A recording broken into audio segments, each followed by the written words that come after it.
Views and opinions expressed on this show are solely those of the host and guest and are not necessarily supported by WPSC 88.7 FM, station management, or the station owner, William Patterson University. Anyone wanting to offer differing opinions may do so by calling the show at 973-720-2738. Abusive callers will be rejected. Now here's your program on WP 88.7 FM, Brave New Radio.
Well, good morning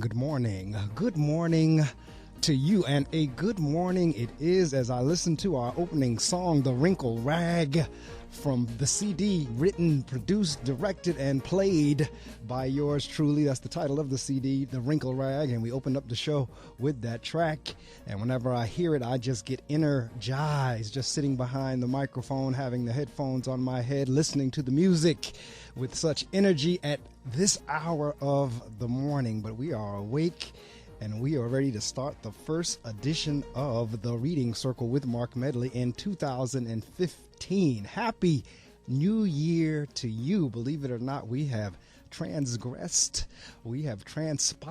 another new year. Another new year has expired, shall I say, another old year, 2014, and we have zoomed on into 2015. Seemed like I was just making this speech on the first Saturday in 2014, and now another year has gone by. So happy new year to you. I wish you absolutely nothing but health, wealth, and success. Those are the things that I wish for you throughout the year. I am claiming it right now that 2015 is going to be our year. So I'm not even going to claim it just for me. I'm going to claim it for everybody in the listening audience, to my guest that's on the line, to everyone who listens regularly or happen to be a first-time listener. 2015 is going to be our year. Well, if you've been listening to the show any amount of time, you know we have a ritual and routine that we start off with. I'm going to fill you in on what's going on with the weather. I'm going to read from our two books, What Can Happen When We Pray and Until Today. I'll introduce my guest who's already on the line and then share some information with you for a few seconds, and our interview will be underway in, for the most part, that order.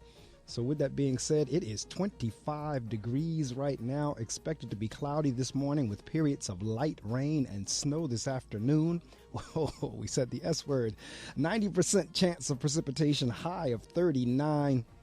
Rain likely tonight, 37 degrees as a low. 100% chance of precipitation tonight. So it looks like we're going to get some snow during the day. It's going to be washed away by rain tonight.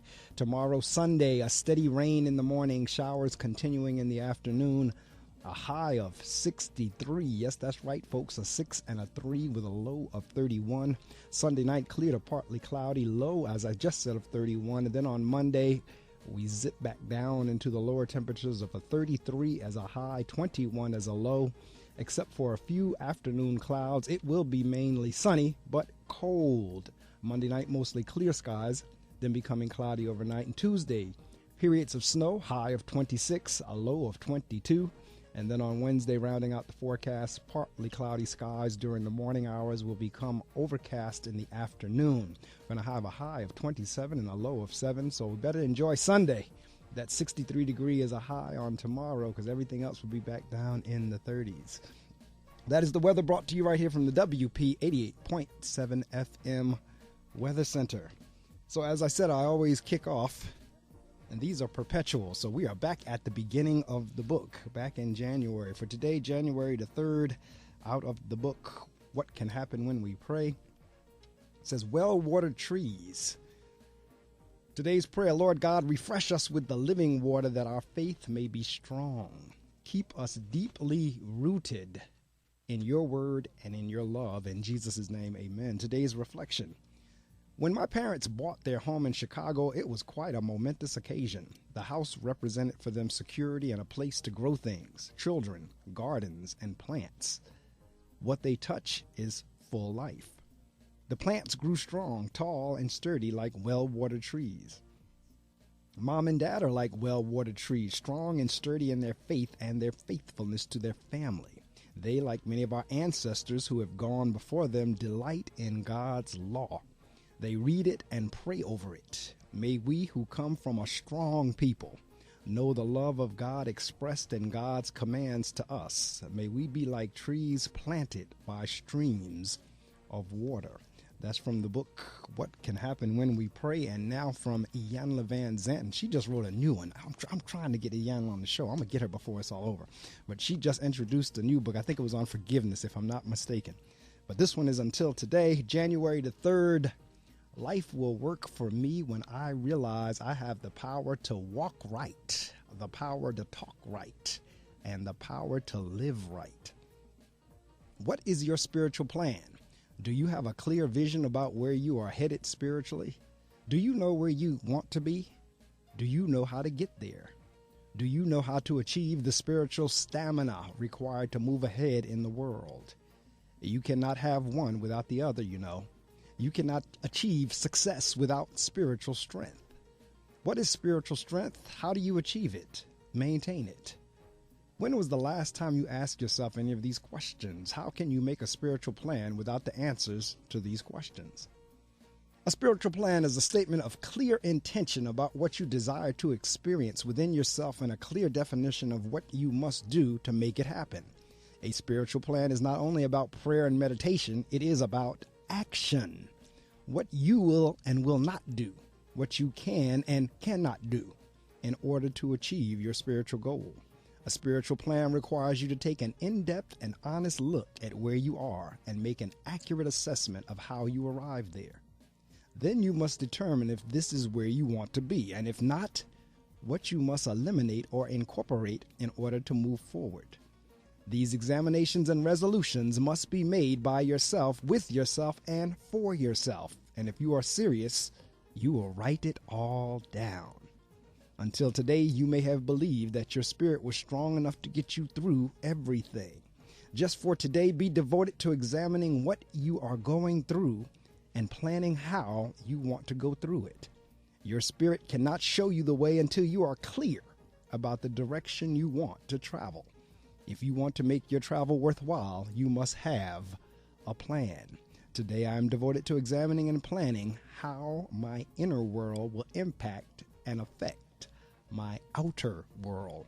That's from the book Until Today by Iyanla Van Zanten. Timely words. I guess that's why she put them in January, early January, since this is the time of year we start getting it together for what we're going to do for the year. Me personally, I don't make resolutions. I think for me, and this is the Marc Medley opinion, that to me, that just resolution just don't do it for me. You make a lot of promises you know you're not going to keep. You just be saying them and be saying them. So I don't make resolutions. I have some idea where I want to go, but I don't do the resolution thing. All right, let's see now. With that being said, I'm going to get ready to introduce my guest. So hang on there. Don't you all dare move.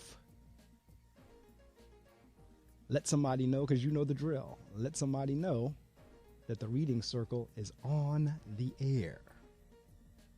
Get on your social media sites, Twitter, Facebook, Pinterest, LinkedIn, YouTube, on every last one of them that you possibly could go to, and tell somebody to tune in right now to gobrave.org. Tell them they could still be posting on Facebook and Twitter. All they have to do is open up another tab, go to gobrave.org, and turn on their speakers. Then they can post and listen at the same time. All right, you do that while we share this information with you in a couple of seconds, as well as kind of chill out and listen to the music.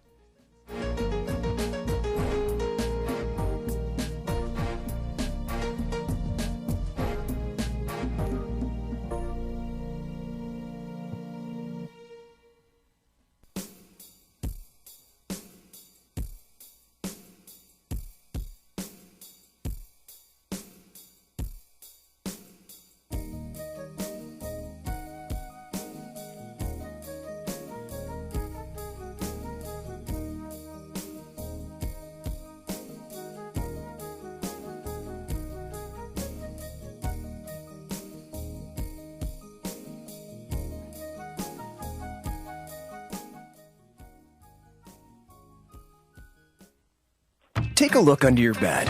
Find stuff under there? What about jobs? No? Now try your basement. There's a pair of overalls that overall you're not so into anymore. A perfectly good laptop that hasn't seen your lap in months. And even more stuff. But still no jobs? Well, you really have both. See, stuff is defined as household articles considered as a group. Sometimes this stuff is no longer needed. Wait, no longer needed? That can't be right. Because remember those jobs you were looking for? Those are really needed. And they're the stuff inside your stuff. Even inside that winter coat that moved with you to Phoenix. Our job is to unlock those jobs. And it starts when you donate your stuff to your local Goodwill. Here's how we do it. When you donate to Goodwill, we sell your stuff to provide job training for people right here in your community. So just by teaming up with Goodwill, you help create jobs. And isn't that worth parting with the leftover keytar from your 80s cover band? Goodwill. Donate stuff, create jobs. Find your nearest donation center at goodwill.org. A message from Goodwill and the Ad Council. If you own a gun, you have a full-time responsibility. When you aren't using it, be sure it can't get into the hands of curious children, troubled teenagers, a thief, or anyone else who might misuse it. Your family, friends, and neighbors are all counting on you. Remember, always, lock it up. For more information on firearms storage safety, visit ncpc.org. This message brought to you by the National Crime Prevention Council, the Bureau of Justice Assistance, and the Ad Council. Once upon a time, old Scrooge sat down before the fire. Ah, humbug. With great astonishment, Marley's ghost came through the heavy door and passed into the room. Oh. What do you want with me? You will be haunted by 3 spirits. I'd rather not. To read A Christmas Carol and other books online, go to www.read.gov. Explore new worlds. Read. Brought to you by the Library of Congress and the Ad Council. You're listening to The Reading Circle with Marc Medley on Brave New Radio.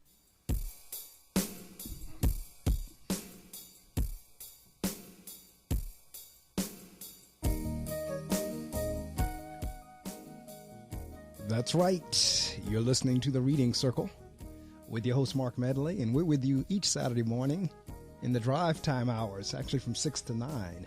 During the week, that's drive time. I know on the weekends, folks figure they can sleep in and all that kind of good stuff, but believe it or not, because I'm sitting here looking at Hootsuite and Facebook and all that, folks are churning away, so they're up. But folks are up. I just need folks to tell them to get on there and log on, because we can be heard all around the world on gobrave.org. And in the local area here in northern New Jersey, lower Manhattan on WP 88.7 FM. It gives me more than great pleasure, if there is such a thing, to introduce my guest this morning, because she is actually a childhood friend who's gone on to do some great things. And it's always great to hear whenever your childhood friends have gone on to do great things. And she's one that... I grew up in Paterson, New Jersey, and my grandmother and my aunt lived in Somerville, New Jersey, which was about an hour away. And they were always the kids, like whenever we went to Somerville, that we would always see and play with. And my guest this morning is one, and for me, since I was a guy and there was a bunch of girls, we always had a crush on the girls, particularly coming from out of town. Since I was one of the out of town boys, so we saw the different girls when I went to Somerville. Saw the Somerville girls, so I had a crush on the Somerville girls, and my guest is one of them that's going to be with me this morning. So it gives me great pleasure to introduce her. As I said, she's gone on to do some wonderful things. She holds a PhD from Rutgers University School of Criminal Justice, a Juris Doctorate from Boston College Law School in Newton Center, Massachusetts, a Bachelor of Arts and Economics from the College of St. Elizabeth. So we have the PhD, we have the Juris Doctorate, as well as the Bachelor of Arts. She's been the Vice President of Ethnic Lines Marketing and Distribution, present legal counsel, the NIH Certified Researcher, Editor, and Writer. She's also a graduate professor, School of Behavioral Sciences at Walden University, a tenured associate professor, Department of Criminal Justice, University of Maryland, Eastern Shore from 2006 to 2013. She was the acting chair, Department of Criminal Justice at the University of Maryland, Eastern Shore.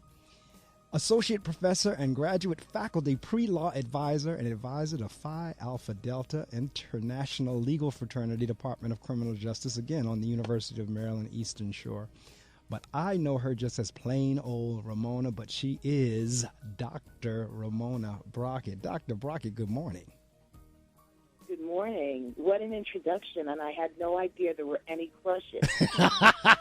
See, I figured we'd let the world know that on the air. Oh my.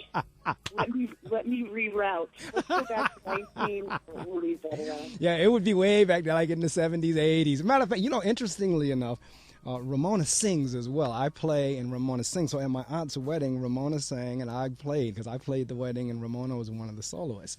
But again, we've known each other since we were children, since we were kids, and everybody did their own thing. And it's always, Ramona, really, as I said in the introduction, it's always good to hear of your peers and kids that you played with doing well, because there are so many of the kids that you played with who didn't. So when you do have some who actually really went on to really go on, it really does make one feel good. Yeah, definitely. And it's when I found out, I think probably in 2011 is when I found out, or 2012, that you were doing this radio show. I was so impressed, and kudos and congratulations to you too. I mean, I think that it's important that we have people on the internet radio doing podcasts, and we have people who are aware of what's going on in the world doing it. It's important for us. It's important for advancement. It's important for understanding how we weave and interweave and interchange and actually interpret everything that's going on in our world. So kudos to you, Mr. Medley. Yeah, and then as I put it on Twitter last night, that as we roll into 2015, this actually now will go into our 14th season. The show started in 2001, and it has some longevity. Because a lot of shows have come and gone within a year or two here. There's a couple of us that's been on here. I know the show that comes behind me, The Naked Brunch, has been here 20 years, 21, somewhere around there. And I know this is my 14th season. And it is something that is just, because this is not my regular day job, if you will, but it is such an interesting opportunity that I will hate for it whenever it does finally leave, which I'm not looking forward to anytime soon, because it is a unique opportunity. And it is, and again, for me as an educator, it is an extension of educating. The opportunity to be here every Saturday morning interviewing various authors or talking about topics.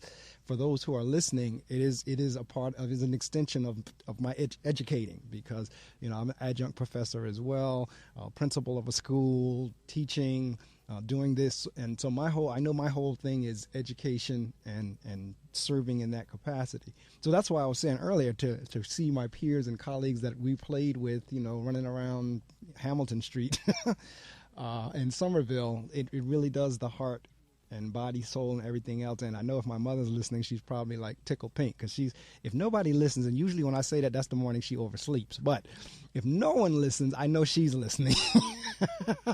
That is very, very true. And, just to talk about Somerville for a minute, I actually grew up in Madison, but my father was your grandmother's pastor. That's correct. So that's why we were there every weekend. That's right. As a child there in Somerville at St. Paul's Baptist Church, and just at a TV time out, I still sing. In fact, I have to preach at my church on New Year's Eve, and I also had to sing. All right.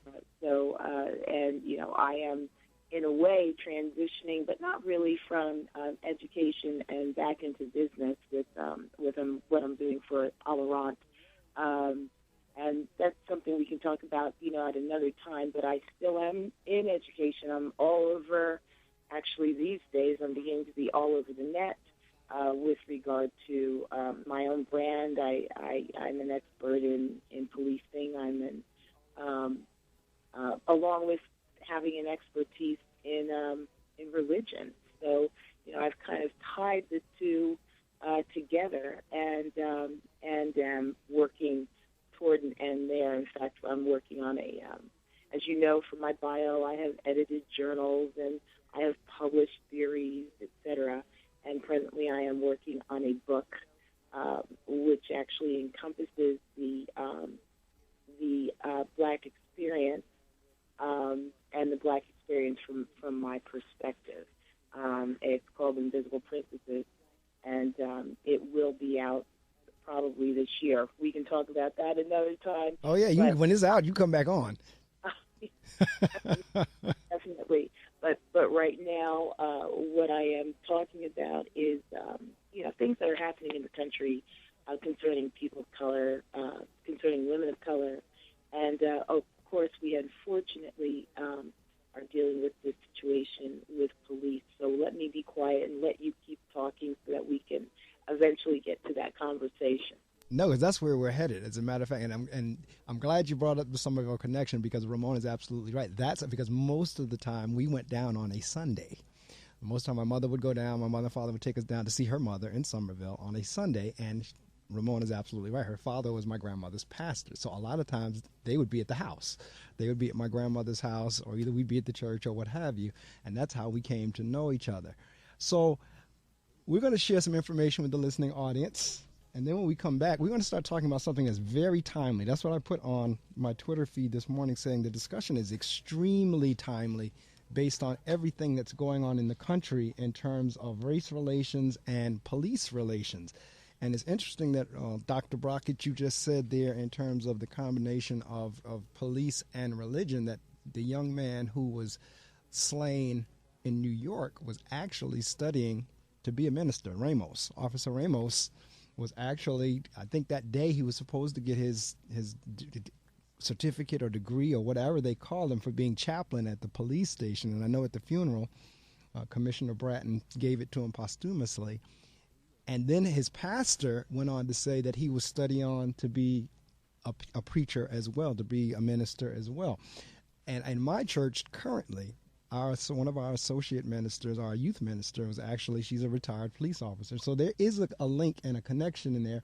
And we're going to talk a little bit about that whenever we come back. But we're also going to talk about the research that you've done in terms of perception of police by our Caucasian brothers and sisters, as well as by our African American brothers and sisters, because I don't know if it's different or if it's the same. And I'll see, your research can bear that out, or we can talk a little bit about that. But certainly, it is a topic that is timely. So, folks, you know the drill. Get on all your social media sites. Anywhere around the world. It's 6:25 here. It's probably around 12:25 afternoon over there in Europe. In Guam, it's like 10, 11 o'clock at night. So regardless of where you are in the world, if you tune in to gobrave.org, you can catch the show. If you're right here in the northern New Jersey area, you can tune in on your radio. I always advocate for the computer because I believe it comes through clearer depending on where you are. But if you're in this area, you can go on the radio as well, WP 88.7 FM and gobrave.org. Yeah, salad on Saturday, fruit on Friday, bowl on Thursday, water Wednesday, touch your toes Tuesday, let's move Monday, swap us next Sunday. 60 minutes of physical activity a day and eating well can help get your child healthy. So keep them active and eating well every day. Get ideas, get involved, get going at letsmove.gov. That's letsmove.gov. A message from USDA, HHS, and the Ad Council. 50 feet, turn left. Why are you driving so slowly? After a few drinks, I'm taking it slow. Well, you're not fooling the cop behind you. What? Get ready to pay in 0.1 miles. Getting pulled over for buzz driving could cost you around $10,000 in fines, legal fees, and increased insurance rates. Nothing kills a buzz like getting pulled over for buzz driving, because buzz driving is drunk driving. Brought to you by the National Highway Traffic Safety Administration and the Ad Council. You're listening to The Reading Circle with Marc Medley on Brave New Radio.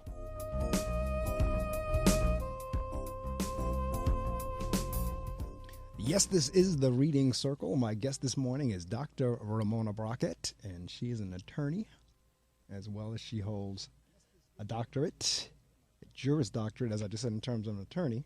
And she holds her doctorate as well. And her BA, was it economics? Because I don't have it. I took that screen off and I'm looking at another screen. It was economics. Am I correct? Yeah, it was economics. All right. So I am a lawyer. I don't practice, but I am a lawyer. So that's, hey, you know what? If you have the JD, you're a lawyer.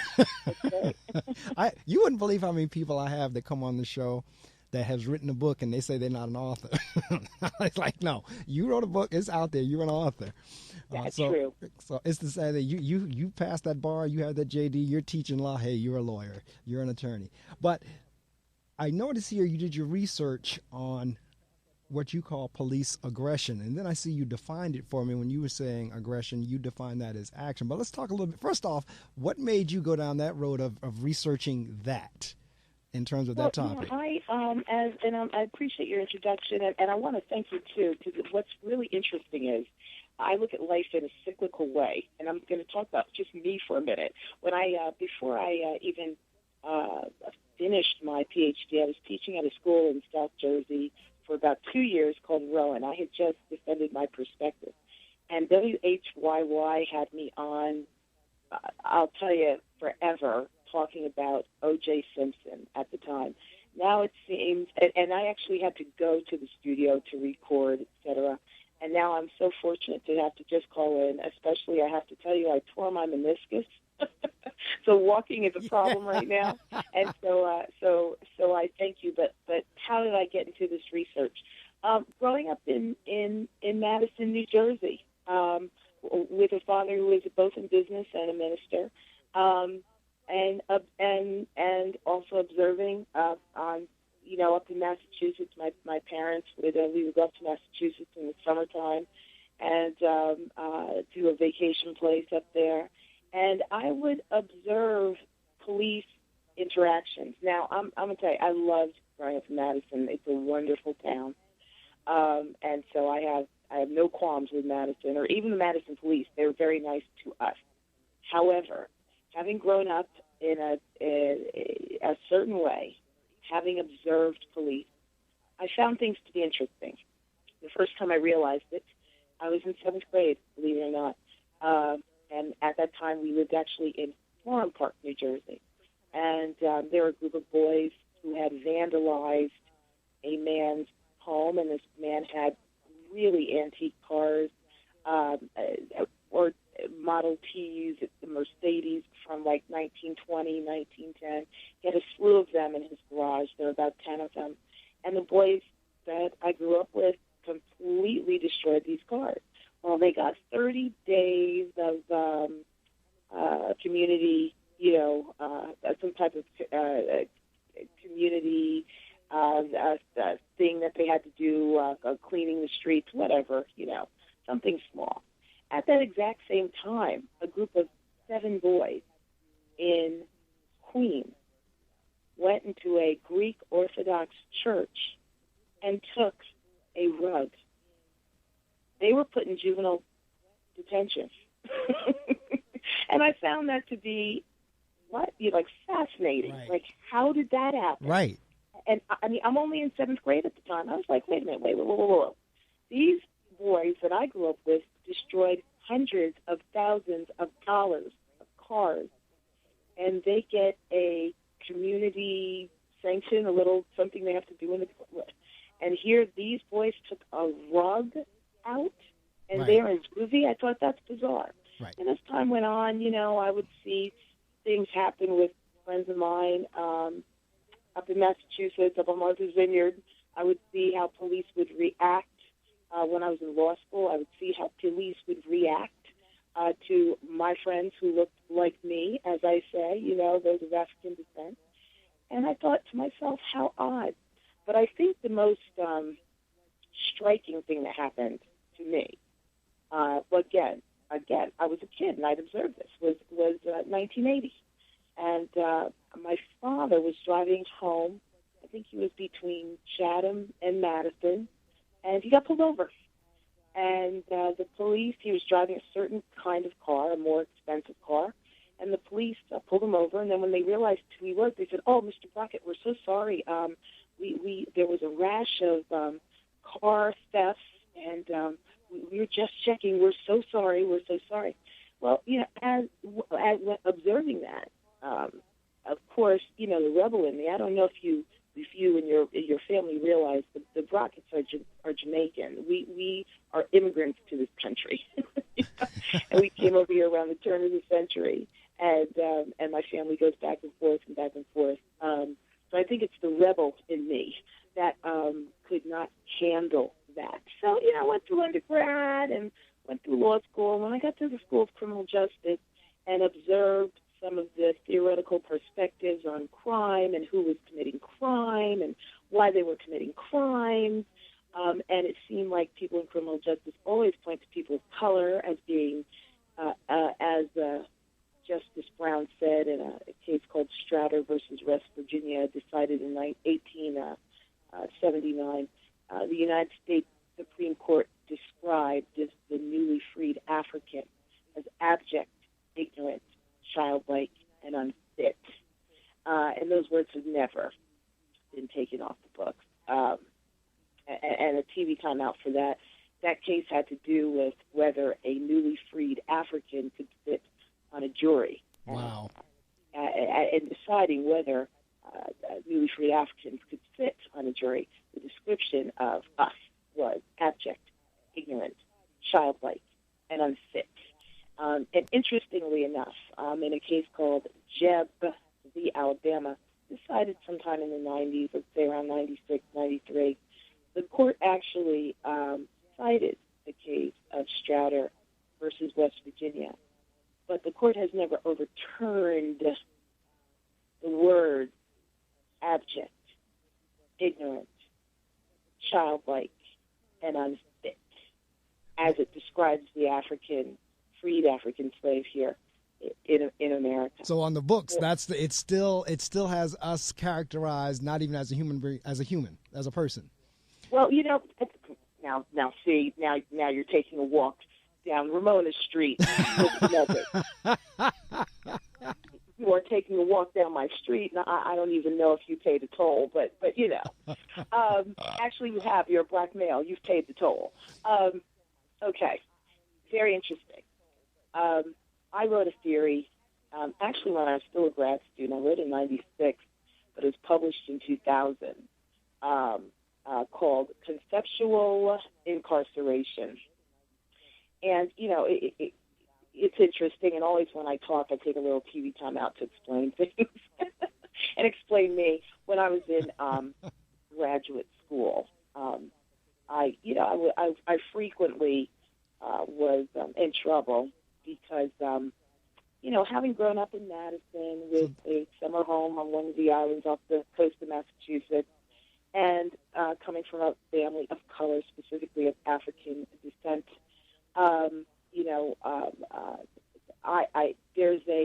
there's a fiction, and let me repeat that word.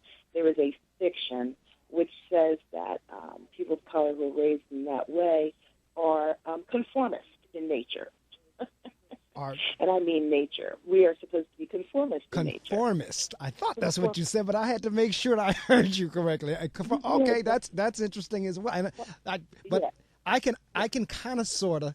Well, then I'm trying to think of it, because usually what happens, what my experience has been, because I'm extremely familiar with the areas you're talking about because I worked down there. I worked for the largest telephone company in the world at that time that was headquartered in Basking Ridge, New Jersey. So I was in Madison, Short Hills, Florham Park, Basking Ridge. I was in and about all those towns for 15 years or more as I worked down there. So I know exactly what you're talking about. And usually the commentary was, first off, oh, you're so articulate. That was I was like, okay, what, was I not supposed to be able to speak well? That was different. And then the other thing was, oh, well, and so that's why this is, and where I'm going is why your commentary strikes me as interesting, because usually what I would get is, oh, you're not like them, or you're not like the rest. And it's like, what do you mean I'm not like them? I am like them. It's just what. Right. But so when you say conform, so I guess they're saying conform then to what is considered. And I hate to say it this way because I did a whole thing on that myself. Is there such a thing as a white standard? I don't think it is, but are they talking about conforming to a white standard or a white view? I think, and if I may take license, I think it's conforming to being a good Negro. So that kind of okay. So not yeah. So as a grad student, and it's funny because this thing happened to me, and it happened to a very good friend of mine who, about a few years before, a person who was also raised similarly to me, ethnic background similar to mine. Her father's from Trinidad, or mother's from Mexico, and my father's people are from Jamaica and Puerto Rico, believe it or not. My mother's father was from Barbados. So we both worked for a particular grad professor who asked us to do certain things, and we both said no. I wasn't going to clean a professor's office. I was a PhD candidate. Right. So when I said no, all of a sudden it was like, she doesn't know what it is to be black, and she wasn't raised as a black, and we need to teach her a lesson. But it's all in the book. It's very, very interesting. So when all of those things happen, and I lost my funding for a semester, my father, because I didn't clean this particular professor's office. And I said that I grew up. I told her, I said I grew up with maids. I don't clean offices. So wait, were you the only African American in the class? No, but I was the only one at that time asked to clean an office. And another grad student years before, who's a very dear friend of mine, with the same background, economically, ethnically, etc., was asked to do this same professor's clothes. So it's a very interesting. My point is this. Those kinds of things led me to begin to understand the inner workings of, especially being in criminal justice, the criminal justice system. Well, it all connects, because if those who are in the system are now being able to impose those beliefs, whatever they believe now, towards the people they're allegedly serving, that's why you could be getting what you're getting. And please, those of you who are police officers, those of you who have family, I am not anti-police. I am really not. Matter of fact, I have very good police friends. Matter of fact, I don't even jump on the police brutality bandwagon per se, because I know there are some things that precipitate the path crossing. But at the same time, I am also aware of exactly what Ramona is talking about, because I always kind of boil it down to this, Ramona. You have black male, scared white cop with gum. That's a bad combination. It is a horrible combination. And I, too, my dissertation was on police. I believe in policing. I understand that there are those who have to really oversee society, and they're there to deal with the social aspects of order. And that's very, very important. Otherwise, we get what we got 2 weeks ago, unfortunately, extreme disorder, extreme disarray, anarchy, enormousness. But now you asked about enslavement, and I have to talk about that before I go into my theory about incarceration. In America, we know that those people of African descent were not considered human until the quote-unquote Emancipation Proclamation, and it was a proclamation. It was a statement given in 1864, and at that time, then those states who were practicing slavery, except the border states like the state of Maryland, Delaware, Kentucky, those other states had to supposedly stop enslaving people of color, and those people were then, it was proclaimed that those people were considered human. What's interesting about the Emancipation Proclamation and about the what are called the 13th, 14th, and 15th Amendments, which are the Reconstruction Amendments, because at that time America was reconstructing itself.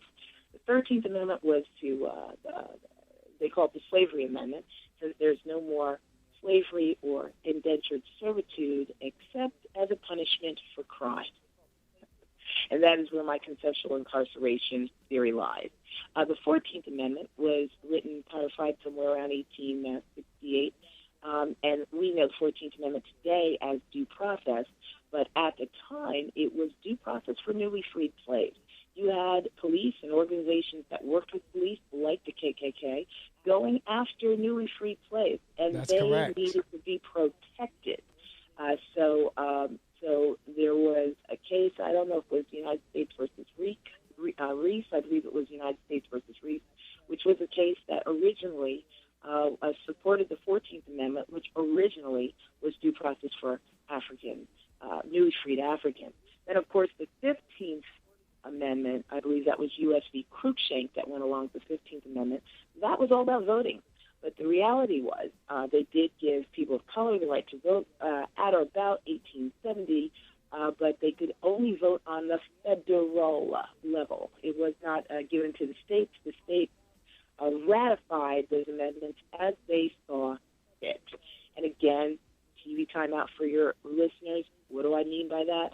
Only the first 10 amendments apply to all states. After that, states have the discretion.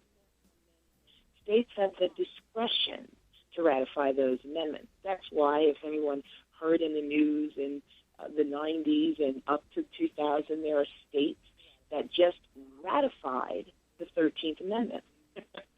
I know that's a mind-blowing thing, but as I said, the 13th Amendment was the amendment that had to do with slavery. And let's examine that, because that amendment is what has you calling me and speaking with me today. And that amendment is at the heart of my theory, conceptual incarceration, and at the heart of what ended up being my dissertation, and some things that I published after my dissertation was defended back in the late 90s. When we look at the 13th Amendment, and when we look at the case that goes with the 13th Amendment, which is called the Slaughterhouse Cases, we have to go to the state of Louisiana on or about 1865. We had an amendment which said no more slavery or indentured servitude except as a punishment for crime. And let's put that, Mr. Medley, and I'm sure I'm blowing your mind, because nobody pulls things apart like this. Yeah, I'm just sitting here listening, because it feeds into, how much we don't know. So when we get entangled with the law, there's so much that we don't know that could work against us. And that's why the message I always have for any of the young people and not so young that I work with is stay on the right side of the law. Don't do anything that's going to cause you to cross the police path. And now that I'm sitting here listening to you, you really don't want to cross the path, because there's a whole bunch of stuff on the books that we would not know about until you've broken the law. Right, and perhaps that's why I'm being chased and beat up as much as I am. But anyway, God forbid you speak the truth. You know, one of my favorite films is The Matrix, and whenever I speak around the country, whenever I speak on the radio, whatever, whenever I used to teach, I would say this is a either blue pill or red pill day. But when it comes to Ramona, it's always a red pill day, because we have to really see what is before us, right, not what we think is before us. But one of what you just said made me think of it's a famous quote, which was famous before, The Matrix, but it's very interesting. At one point, one of the characters says, "Ignorance is bliss," and then you hear this. I don't know if it's a piano, I don't know what, but you just hear this string of music going behind it. So ignorance is bliss, but let me de-ignorize your listeners just for a moment. Yeah. So if you take a look at that particular amendment, what has always blown my mind, and since law school, was why would it say there's no slavery or indentured servitude except as a punishment for crime? Why can't it say there's just no more slavery or indentured servitude? Period. I don't get it. That's what I said. I don't get it. And then, of course, when I got the PhD in criminal justice, and I had to go all the way there. I had to go all the way there, Marc Medley. I find it interesting. This morning, for instance, you called me and you said, "Ramona, don't call before 6:55 or whatever the time was." Yeah. Right, so, 5:55. So that's Ramona, right. Right. You can call me any time except before 6:55, right? 5:55, right. Right. So if we take that, we apply that to this same amendment, there's no more slavery or indentured servitude except as a punishment for crime. So, and we know that Congress got rid officially of indentured servitude, never got rid of slavery. But, so if that's the case, and if certain people are enslaved, only one type of people are enslaved, even though my family came to this country after slavery. I am a black woman, okay, but with the Afro-Latina Caribbean descent. That's my background. and I am black. So those people who are black are then put in that category. So what is a punishment for crime? Mr. Medley, let me ask you that question. What is a punishment for crime? You know? You know what? And that is a good question I won't even attempt to answer, because there's always that statement of the punishment ought to fit the crime. And right. So, what is the punishment? So and let me tell you why it's interesting you would ask me that, because I work in the school system as a principal, and I know whenever our students have various infractions, a lot of time my teaching staff, they'll come at me and say, Mr. Medley, you have no consequences. You have no consequences. And it's kind of like, okay, what would you have me do with them? I mean, it's kind of like, do I take them outside and string them up from the highest tree? Or, what is it you would have me do? Because the fact that they've been sent to my office and we had a conversation that they probably didn't want to hear, or maybe they did for that matter, that was a consequence. The fact that they were suspended, that was a consequence. The fact that they had to do detention, that was a consequence. So whenever you keep coming at me talking about you have no consequences, I have to wonder. And I'm saying all that to say you have people in society that are saying the same thing in terms of your question about punishment. Right. Well, it's interesting. I'm trying to remember the name of the case out of Piscataway that happened in 1980, and it was decided in 1985 with regard to schools and controlled dangerous substances, and the name will come back to me. I know all the facts of the case. I can't think of the name, but in essence, as a principal of a school, you also are a policing person. Correct. That basic laws when it applies to kids, you are the father of the state. You are that is part of what you do. It's very, very interesting. So you too become a police officer in essence, because of the laws concerning young people and the laws concerning schools and that 11th Amendment, et cetera, But a punishment for crime is incarceration. A punishment for crime is jail, a penitentiary. A punishment for crime is being stopped by the police. The minute you're in police custody, you are, in essence, being punished for crime. Whether they are just asking you questions or have pulled you aside, you then are in a form of custody when you cannot move, when you cannot speak, when you have to answer, that's a form of custody. That's a form of punishment for crime or punishment for potential crime. So you're saying the punishment in and of itself actually starts when you get to I guess, is this prior to Miranda rights or before, or just at being stopped, period? If you're being pulled over. It's interesting because when you talk about Miranda, my God, we can talk about when you talk about Miranda. There's the investigatory stage, right, and there's the interrogation stage. But during the interrogation stage is when, of course, your right to silence invokes. But during the investigatory stage, you're being asked questions and you can't flee. That's correct. I mean, that's what I'm saying. So in your or legalese or legally, whichever way you want to look at it, you just asked me the question about punishment, and as I heard and I listened to you, so you're saying at that point the punishment for the crime has actually begun. It has begun. And now this is where I'm radical. Mr. Medley, this is where I'm radical.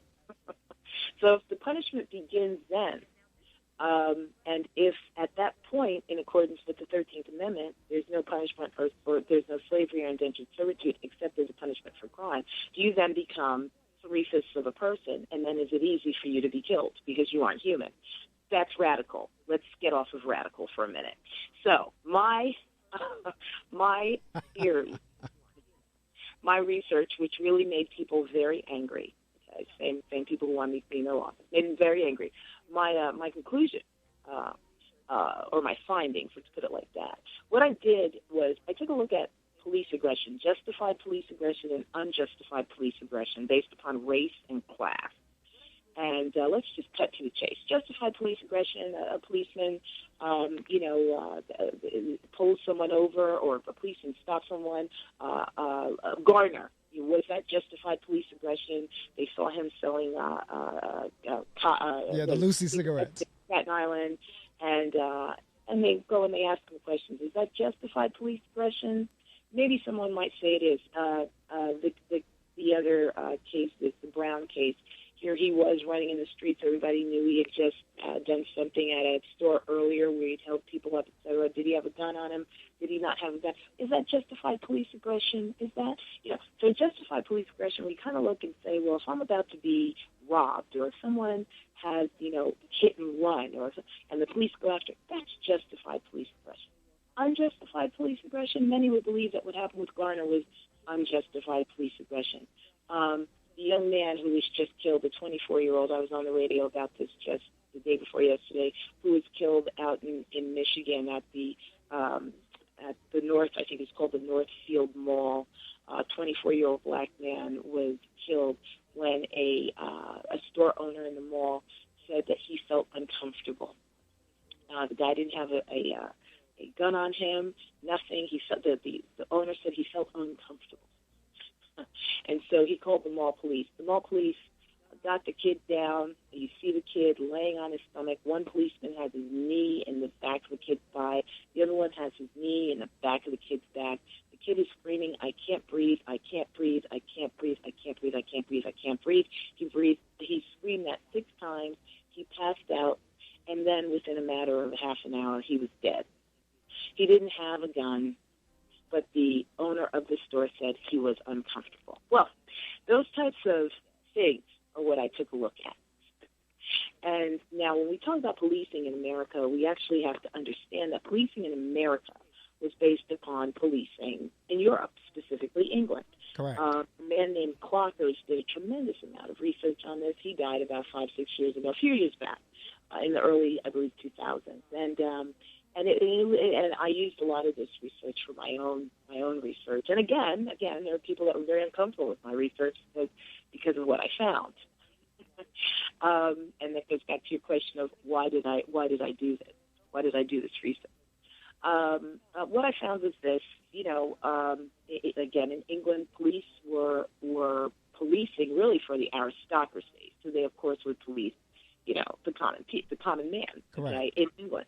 In America, this is controversial, but in America, police are policing for what originally, when this was formed, and policing was formed at the turn of the century. I'm not talking about the 20th century, the 21st. I'm talking about the 19th to the 20th.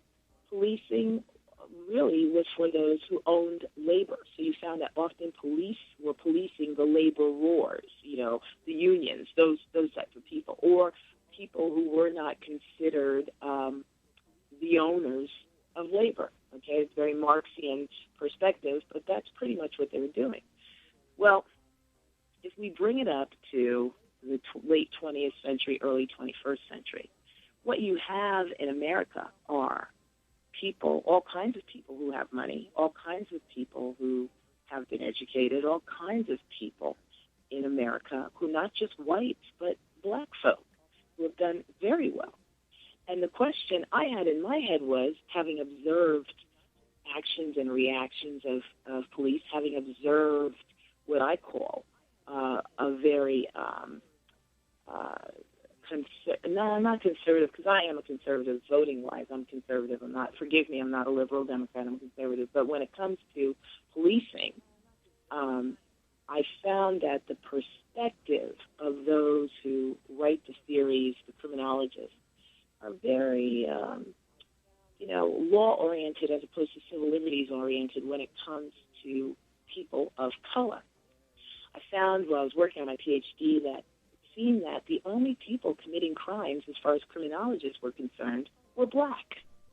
And that's what one would think if you look at the percentage in jail. That's what one would think. Of course. I mean, we make up 12%, a little more than 12% of the population, but we make up 51 to 53% of the incarcerated population, and thus are re-enslaved upon incarceration. We understand that because when these people get out of jail, they can't vote, they can do nothing. They have the same rights as slaves. They have the same rights as slaves.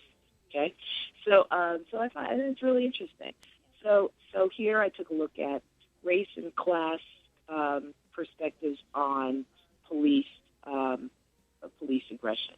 And just to cut to the chase, what you find with whites in America, those of European descent, is that based on their class, you find the approval rate increases based on class. So if you take a lower class white male, not working, on some kind of aid or homeless, they approve of police aggression at very low rates, in the 60 percentile, 64 percentile, I believe I got. And that makes sense. You go to the working class and middle class whites and white males seem to believe in police aggression and approve of it almost at the same rate. And it's very interesting. I want you to just note something about the working class in a moment. We're going to put an asterisk next to that. You go to the middle class, it's a little bit of a higher rate than working class. Say working class is in the high 70s, middle class is in the high 80s. Of course, upper class is in the 90 percentile range. Why? The upper class is who owns America. That's part of the 1%. So, of course, the 1% is going to be protected by police because they're the ones who make this thing work. Now, this is European Americans, but let's look at those of African descent in America. What I found was that upper class black males approve of police aggression at a lower rate than the lowest class white male. Middle class blacks approve equally at a lower rate than lower class whites. When it comes to working class, however, that was the highest approval rate, and this thing was only at about 54%, but that was the highest approval rate of police aggression. It was very, very interesting. And part of why that is because the mentality of the working class says this: if I do A, then B, then C, I will get D. And I must, kind of similar to what you said, make sure you do the right thing around policemen. Make sure you say the right thing. Make sure you act the right way. Correct.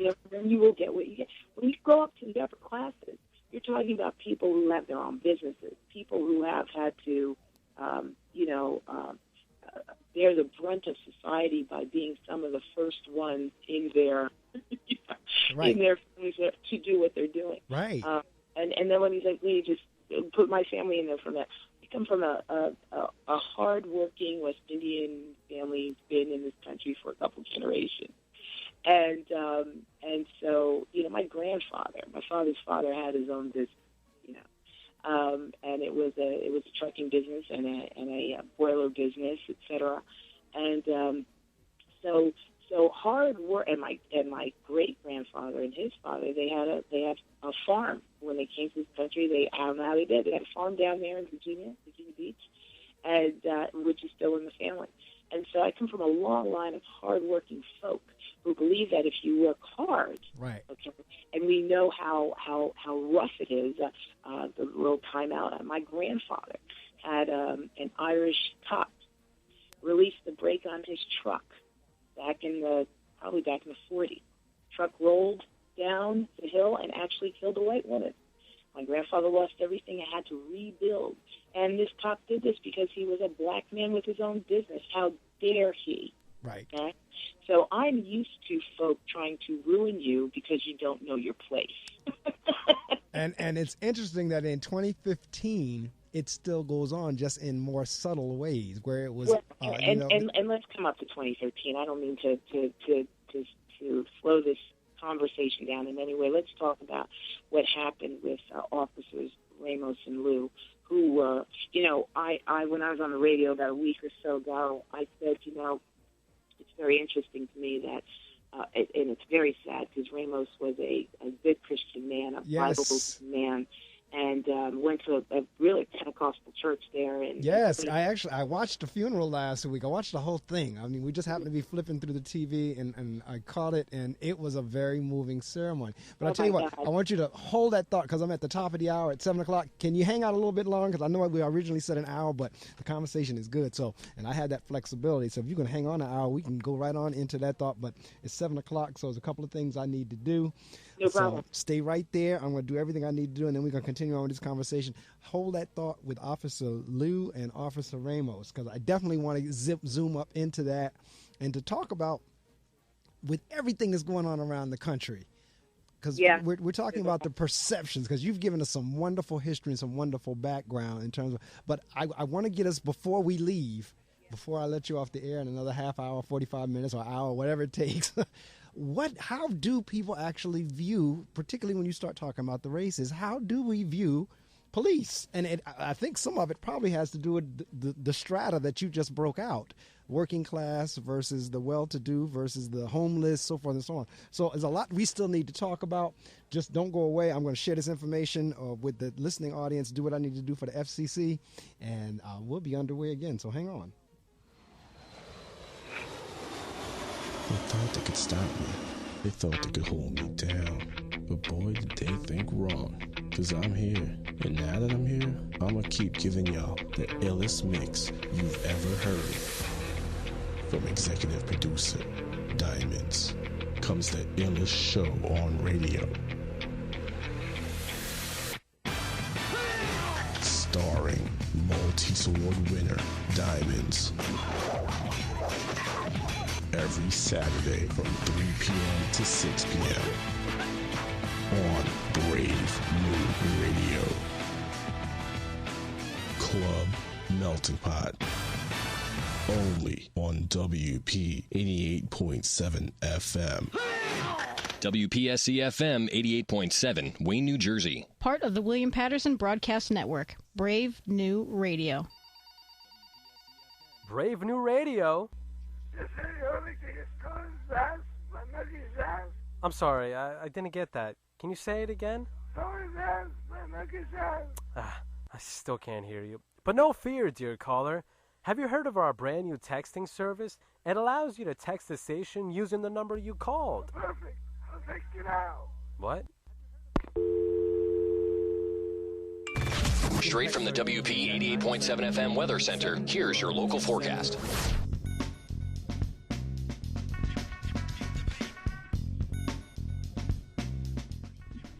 Well, it actually looks like we lost a degree. I thought we were at 25 in the last hour, but it says 24.2, now 24.1. We are losing. 38 degrees, though. We're going to move up to a high, 36 as a low. Cloudy, early, followed by a mixture of light rain and snow this afternoon. And then tonight, low of 36. And tomorrow, Sunday, rain early, then remaining cloudy with showers in the afternoon, high of 62. It was 63. I'll tell you, we're losing temperatures. So it's going to be high of 62 tomorrow, a low of 30, a few clouds during the afternoon. And then on Monday, sunshine and some clouds, high of 32, low of 20. Tuesday, cloudy with snow, high near 25, low of 20. 80% chance of snow on Tuesday. Expect 1 to 3 inches. 20% chance of precipitation Tuesday night. And then on Wednesday, rounding out our forecast, a mix of clouds and sunny early. Then becoming cloudy later in the day, high of 26. Low near 5 degrees Wednesday night. Ooh. 5. Definitely gonna have to snuggle up or get under the warm covers or do something at 5 degrees. Make sure your heat is working. But that rounds out the forecast here at the WP 88.7 FM Weather Center. Hopefully you have been with us since 6 o'clock this morning. But if you are just joining us, this is an extended version of the Reading Circle for our first one for 2015. And it is a good one and a timely one, as we are talking historically about policing.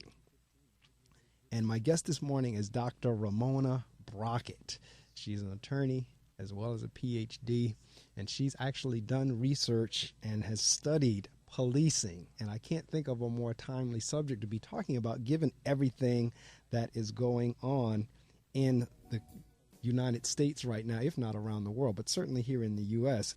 And I tell you, Ramona, as we went into the information sharing time, we were talking about Officer Ramos and Officer Liu, and I'm going to tell you, I was so disgusted at that police team that was standing outside that turned their backs on Mayor de Blasio when he was speaking at the funeral.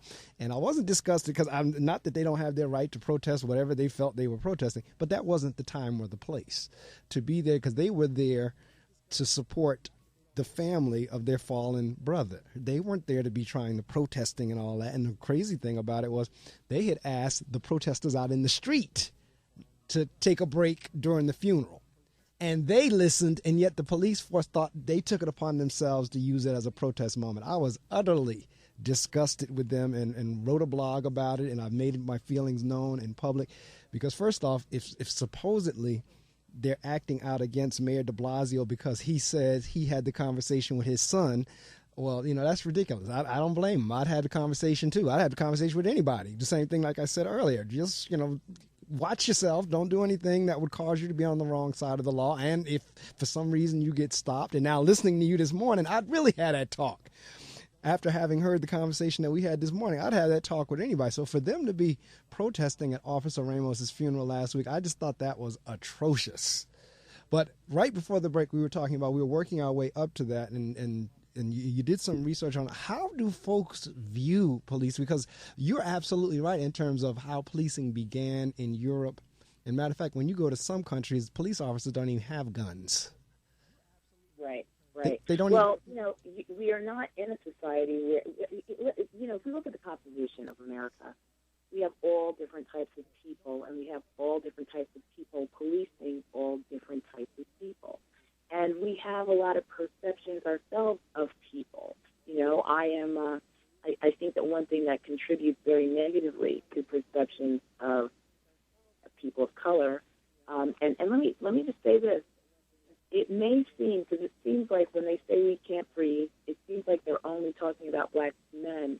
I am very much aware, and WBAI did an incredible series back in April of the witch hunt that is going on around America, where women of color, Afro-Latina, Afro-Caribbean, some African-American women of color who are tenured professors are losing their tenure, and they are being targeted by their white university administrations, and they're using state funding, taxpayer money, to go after tenured faculty and take their tenure away.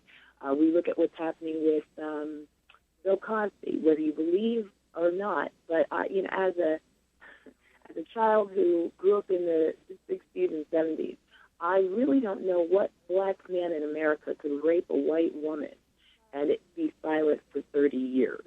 The Beverly Johnsons of America are becoming very frequently those people of color who help others take down people of color for, as Tamar Braxton says, a coin. But anyway, there's a lot going on in America, and I, again, being an economist first, my degree was in economics. And my father's degree was in economics. My mother's degree was in history. So the combination of the both growing up and then, boom, me and my siblings. When I look at economics, I begin to understand the cyclical effect of the relationship of police, those who police society, and those who they feel should be policed. Okay? Right. So let's look at that for a minute. There's a fantastic book written in early 2000 by a guy named Thomas Friedman, and the book is called The World is Flat. Okay? It is an excellent book. I have it myself. It's an excellent book. So he explains it for your readers. This is if Mr. Medley has it, you should have it in your library too. So for your readers. What's interesting about that book is you see the dichotomy, what's happening in society, and we see it now. We have the haves and the have-nots. It's dichotomous. And we are headed toward an economically dichotomous society. Either you will have money or you will not. And we are already beginning to see the effects of that as the middle class is dwindling. And either you were part of the middle class and you became part of that dot-com thing and you made some money, or you're part of the middle class and right now you're struggling, trying to breathe through your nose and hold on to your home. We see that is a very interesting effect right now at the beginning of this 20th century in what we call the technological revolution. Well, if we took that same thing back 100 years to the turn of the century between when we had the Industrial Revolution, we also had horrible economic oppression. We were headed into a world war, and then headed into a depression, and then headed into another world war. So what happened then? We saw an uprising between blacks and whites. We saw a tremendous amount of lynching. If you follow me on Twitter, I've been talking about lynchings for a year, that this is a 21st century lynching going on. I was talking about the lynching of black women, because of the situation of my cousin, who's a JD PhD, and I are both in very interesting situations with our own careers where, in essence, we've been lynched. We're part of the black women, the women of color, the Latinas, and the Caribbeans around the country who have had, issues with tenure and that sort of thing. We are seeing a resurgence of this same thing. What are we seeing? We are seeing police. We're seeing the Klan. We are seeing a almost civil war between those people that they consider to be the perpetrators, those people that they consider to be the dregs of society, and those people who are hired to police society. Well, what do you say to folks that say you black folks are just too sensitive? And it's going to snow this afternoon. I mean, it's kind of like, in terms of the race thing, in terms of everything you're offended by or everything you classify as racism or what do you say to those folks? Well, I have nothing to say to them except this. What's really interesting about the struggle when you talk about black folks is it's always been a civil rights issue. When you talk about gay people, when you talk about women, it's a human rights issue. So I want to understand that. I want to understand that. Why is the struggle of someone who is black a civil rights struggle, for someone who's gay or a woman a human rights struggle?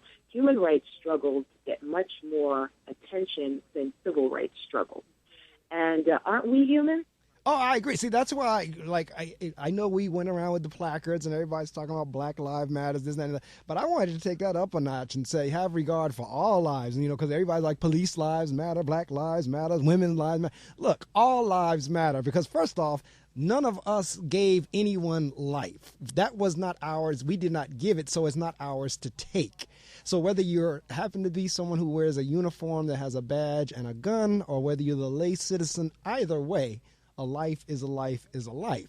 Absolutely. So I'm with you there in terms of it's a human issue, not a civil issue. It's a human issue. And because when we say it's a civil issue, then all we have are civil laws that can protect us. When we say it's a human issue, then this is a right given at birth that we deserve to have. That's correct. So let's talk about this in terms of, I think what happened to Ramos and Lou is absolutely horrible, but I think that there's, and float with me for a minute, they were killed on the eve of the solstice. A couple people, actually I was talking about this, the eve of the solstice, you have pagan rituals, you have blood sacrifice rituals. I'm not saying that the guy who came up, unfortunately, from the border state, the former slave state of Maryland, I'm not saying that the guy who came up from the slave state of Maryland was performing a blood sacrifice, but I am saying this: how dare he do what he did, and how idiotic of him. He's going to walk up and kill a Latino. We Latino and African, we suffer great. Now see, this I thought I was the only one that made that observation, but I was sharing with my wife. I said, one thing about, and this is going to sound out there as well, but it came to my mind as well, and I know it was random. Now, it just coincidental or whatever you want to call it, but if you were protesting the injustice of what happened to two African Americans, and then you turned around and in your mind getting back at that injustice by exactly as you said, killing an Asian and a Hispanic, you still haven't gotten back at the group that you claim did you such an injustice, which is the same with me in terms of whenever we go and tear up our own community, when we're protesting what, for lack of a better term, quote unquote, what Whitey has done to us, we tear up our own stuff. So to me, that fell along in that same lines. And then I have to take it a step further. I'm a Northeast girl from a Caribbean family. I never lived in the South. I did live in the South for a little while, about 10 years when I taught in Maryland. And I have to say there really is a difference between states that were former slave states and states that were not. And you see a totally different mentality in former slave states. And, of course, Maryland was a border state, which meant that it did not have to stop practicing slavery when the emancipation happened. Border states could hold on to slavery a little bit longer. And the history in Maryland is that you've got, to this day, an extreme Jim Crow perspective. You've got, I know of on the eastern shore of Maryland, it was my understanding that there was, in the 90s, they finally tore down a black slave colony because, in states like Maryland, which were border states, there are so many ports, so much water there that they were bringing in slaves for quite some time. So, and they've gone on in Maryland about Columbia, Maryland, and how anybody can live there. But the reality is Maryland was a very Jim Crow type of state. And while they did have a quote-unquote Democratic administration there, I call them liberal Dixiecrats. So you've got a young man coming from Maryland who may have a perspective that is a little twisted, and then coming up and killing two minority cops, which was really idiotic. And his act of doing that, Mark, is what is even more criminal, because here people were marching silently, or we did have a group of people the weekend who attacked some cops on the Williamsburg Bridge, and that was wrong. And I want to get into the U.S. Patriot Act in a minute there, because that's very important to what's going on here. But when this idiot from the former slave state and border state of Maryland came up to New York and did what he did, he essentially stopped the movement. No, you're right. I agree, because it took on a whole different tone, a whole different look. And let me explain why it took on a whole different tone and a whole different look, because now we all can't breathe. For those of you who follow me on Twitter, Dr. Briefly, we all can't breathe, okay? And let me explain why. We have to go back to 9/11. When in 9/11, and even we saw the effect of Katrina. When there is a catastrophe, when there is a threat to government, when there is a threat to people, many people don't understand this. The Constitution is suspended. Here in 9/11, there was a threat to this country. There still is a threat going on with this country. So what did they have to do? They had to put together something called this U.S. Patriot Act, which they actually started putting together prior to this president. And put together the U.S. Patriot Act, which is still in effect. So what happens when? What happens when there's a threat to society? The Constitution is suspended, and we see a whole lot of policing and police activity. We see a lot of limited activity as far as people are concerned. Now, before I go into this Patriot Act, I have to go back for a minute and explain a theory that I wrote called the Coca-Cola bottle theory. Okay, just float with me for a minute so we can understand how anyone protesting today could be actually considered a domestic terrorist under the U.S. Patriot Act. Let's put that aside for a minute. Years ago, it was probably 1987, I went down for a vacation to Puerto Plata. It was very interesting because I was there with a family friend's daughter, a family friend of ours from Massachusetts. They sent her and I down there for a January vacation. And I was in law school at the time. And I was at a place where they served drinks on the beach, that sort of thing. Back then, when I actually would have a drink on the beach, I don't do that sort of thing now. I'm too old and too saved. But anyway, so what happened was these people came over, and she ordered, and I ordered, and they came back with her drink, but not mine. And I thought to myself, well, maybe I have to use my second language. Maybe I have to order in Spanish. So they came over, and I was like, papi, quiero agua. I said, give me water, quiero agua, And so he didn't serve me. So I went to the manager of the hotel, and I said, what's going on? And so she said, well, we don't serve Dominicans during the day. And I was like, I'm not Dominican. Well, you look like us. I said, are you sure you don't think I'm Haitian? Because I was right over the Haitian border. No, you look like us. Your hair, your skin, you look like us. And I said, wait, hold on. I said, I'm not Dominican. I'm American. So she asked me, well, what are you? I said, well, I'm American. I'm my people from the Caribbean. She's like, because you don't look like an American black. We all look the same, whether you're Dominican, Jamaican, we all look the same. But, maybe she missed that memo. But anyway, so I have the mic button off, and I'm cracking up listening to you. Oh, you're okay. Sorry. It's like don't mean to make you laugh. So then she said to me, and this is what made me write this theory. She said to me, well, Black Americans don't come down to the Caribbean in January. I was like, oh my God. And then, 10 years later, I'm finishing my dissertation in the field of criminal justice where they are just as ignorant. And so I thought to myself, is all of the world ignorant when it comes to people of color who happen to have formerly been enslaved? Are we truly the chosen who would be despised and rejected and spread all over the earth? We'll leave that one alone. But anyway, so after I left her, I was looking at this old-fashioned Coca-Cola bottle that they had down there in the Dominican Republic. And I began to think about the Constitution, and I began to think about, cases. Again, I was in law school at the time, but I really thought about when I got into grad school and worked on my PhD. I wrote a theory called Coca-Cola bottle, and what I said was, in the late 1800s, like the Emancipation Proclamation and, the 13th, 14th, and 15th Amendments were like precedent-setting. They were very liberal idea. They were very civil liberties-oriented decisions, because all of a sudden you're giving these people who you didn't consider to be human, you're not only considering them human, but then you're giving them civil liberties, which is kind of interesting. You consider them human. You're not giving them human rights, but you're giving them civil rights. Anyway, then we go into the 20s and 30s. We see the bottle kind of narrows. We see all the Jim Crow laws. We see all the laws against voting. We see all kinds of things happening to women and people of color.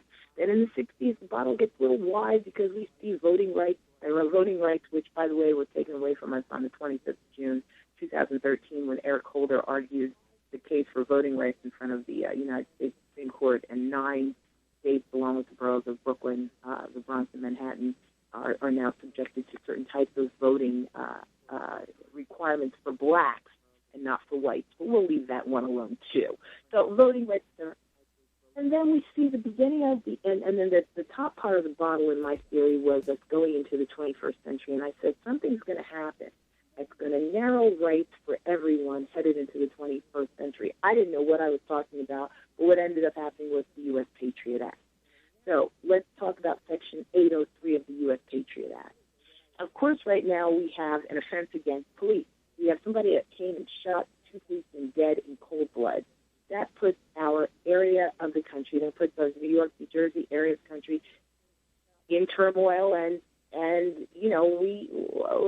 there's a problem here. So now all of a sudden we have police versus the community. We've got a little bit of a civil war here. What do you think? Okay, so let's go to what the idiot from the border state and former slave state of Maryland did. Let's go look at this. He went and silenced the movement. He went and silenced the movement by killing those people in cold blood. And further, he invoked Section 803 of the U.S. Patriot Act, which is where they take a look at domestic terrorists. What are they? There are 3 definitions under that section. If you influence, coerce, or intimidate people against anyone in the government, you are considered a domestic terrorist. Well, you're walking around with placards saying, I can't breathe, and the police are bad. What are you doing? You're influencing, you're coercing, you're intimidating others to view police as the enemy. And if you go and you kill 2 policemen, this idiot from the border state of Maryland, the former slave state, comes up here and kills 2 policemen. What happened? It silences the voice of everyone because, number one, we now are in a state where, our little Constitution has to be suspended.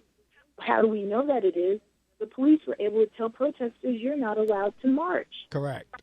Is a basic right. You should be able to march. You should be able to express yourself. That's a form of expression. That's a First Amendment right. Correct. They were told they couldn't do it. Why? Because their rights were suspended. And they were suspended because of the extreme actions by the idiot from Maryland. Okay?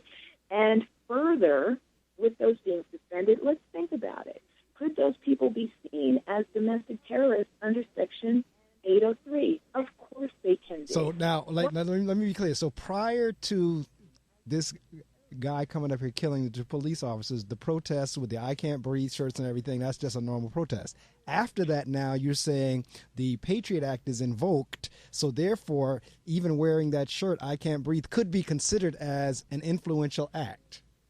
Influence, coerce, intimidate, absolutely. But it wasn't seen as that prior to that, because this is what I want the listening audience to be clear on, that the actions of that one now, because again, this is back to the law, that if you don't know the law, now see, you know all this because you're in the law, but the average lay person is not going to be knowing or thinking that way. So let's say, for example, I'm wearing an I Can't Breathe t-shirt now, and I get now pulled over, or I get accosted, or I get spoken to, because now that the Patriot Act is invoked. I don't know that, because up until these two officers got killed, it was not invoked and it was okay. So yeah, well, no one realized also that the Constitution was suspended when Katrina happened, and you had police in the streets, right. And you had folk in the arena. Nobody realized that. Whenever there is a threat to our country, and the government is really having to fight, there depending on how intense the threat is, the Constitution can be suspended. We understand the suspending of the Constitution just by the mere fact that these people weren't allowed to speak. First Amendment, right to speech, religion, press, assembly. They were not allowed to assemble. They were not allowed to speak, And again, for all my quote-unquote friends in criminal justice, they don't particularly like what I have to say. Because you are not supposed to tell people about this, But ignorance is bliss. It is. It's bliss on depending on which side of the bliss that you're on. I mean, ignorance is not bliss if you're on in the Northfield Mall 2 days after Christmas, and you have pepper spray. And by the way, that kid, they found that the police sprayed the rent-a-cop in the mall, sprayed so much pepper spray in his nose that he couldn't breathe, and they said that if they'd given him oxygen, he wouldn't be dead today. And I just want to, TV timeout, I edited a journal, I think it's called the Journal of Contemporary Criminal Justice, 2003. I was the editor of one of the editions, and a black criminologist named Sean Gabaldon wrote a very interesting piece called Shopping While Black. And he took an account of someone I know in North Jersey, a judge named Coleman, who actually had gone to the Short Hills Mall. For people in this area, you guys know the Short Hills Mall. Judge Coleman had gone into Bloomingdale. And he was not dressed as Judge Coleman. Of course, it's Essex County. He's a judge in Essex County. And he went to the mall and went to Bloomingdale's, and I don't know if he was returning something or what. It was the 90s, so we didn't have black cards then. We had gold cards. He handed over his gold card. And the teller, who felt uncomfortable, hit the panic button. Before you know it, security for Bloomingdale's was there, and security for the mall was there. And they handcuffed Judge Coleman. Judge said, those handcuffs are really tight. They said, we're sure you're used to that. And then the Millburn police showed up. Millburn police said, do you realize you have Judge Coleman? Shopping while black. Oh yeah, I've read in Johnny Cochran's book. He's had similar experiences. I've had nowhere near that kind of experience, but I know I was in I think it's, let me see, which store was it? Fairway. I believe it was Fairway. I'm almost sure it was Fairway. And I had my little goods and everything up on the line, and I put out my debit card and everything, and the cashier just automatically assumed that was a Family First card. Now, mind you, the couple in front of me had done the exact same thing, had pulled out their card, did not get asked that question, and that assumption was not made. But because I was there as an African-American male and I pulled out I pulled out my debit card, she automatically keyed in that it was a friend and just fell all over herself with embarrassment after I said, that's not a family, that's my debit card, that's my bank card. I'm a this, that, and the other. But I can understand and appreciate exactly where you're going. And I'm going to share some more information with the audience. And then when we come back, what I want you to do is we're going to tie this all up in a bow in terms of what now happens, and I'll let you think about it while the information is being shared. In terms of now interactions, I'm a Caucasian police officer interacting with an African-American male or female. I'm an African-American male and female interacting with a Caucasian police officer. Is that any different from an African are African American, male or female, dealing with an African American police officer and vice versa, because every day we have black on black crime that doesn't make the news. And we rarely, if ever, have heard of an African American police officer killing a Caucasian child. So in terms of, like, we're talking perceptions here, how are all these perceptions influencing our interactions? Like I said earlier, to me, a bad combination is a scared, because, you know, you would think that as a police officer that you would not be afraid, but the truth of the matter is they're afraid. That's why they're shooting so quickly. But is the fear based on stereotypes? Is the fear based on experience? Is the fear based on just subconscious that, you know, if you're black, you're a criminal?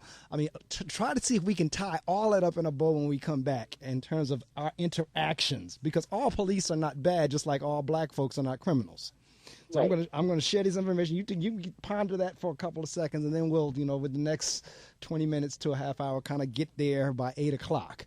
And but I just want to see, how is everything that we've talked, because you've shared some powerful stuff this morning, how does all of that now relate and connect to how we interact with each other? Hey, what's up? Thinking about you. XOXOXO. Want to snuggle. ... JK. Hit me back. You getting these texts? ? We should hang later. I miss you. Holla at ya, boy.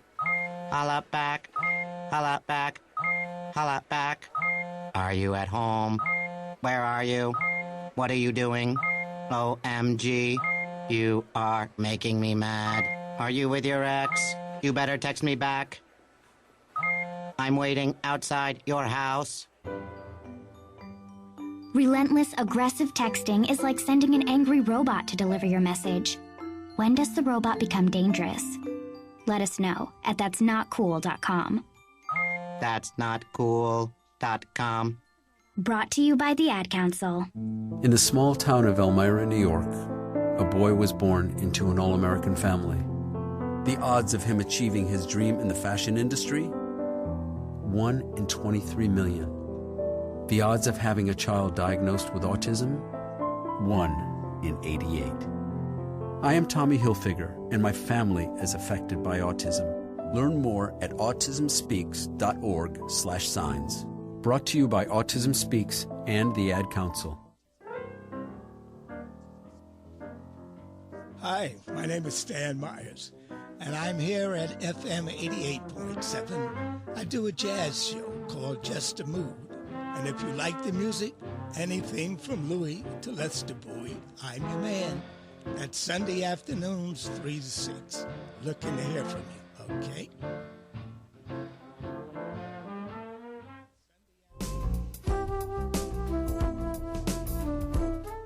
Welcome back to an extended version of the Reading Circle. And I'm looking at my Twitter sites, and people are listening. I see folks are asking me, what can we expect to hear this morning? One said that my account is popular enough for a sponsor. Some other folks are enjoying the conversation. So by all means, somebody's doing what I asked you to do, and that is to get on all your social media sites and let somebody know that they need to tune in to GoBrave.org, regardless of where they are in the world, as long as they have internet connectivity.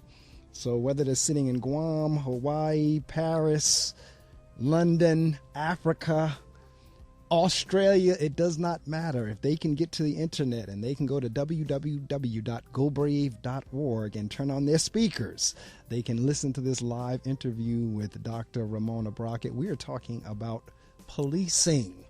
We've been talking about that since 6 o'clock this morning, and we've worked our way up because we've gotten a historic perspective.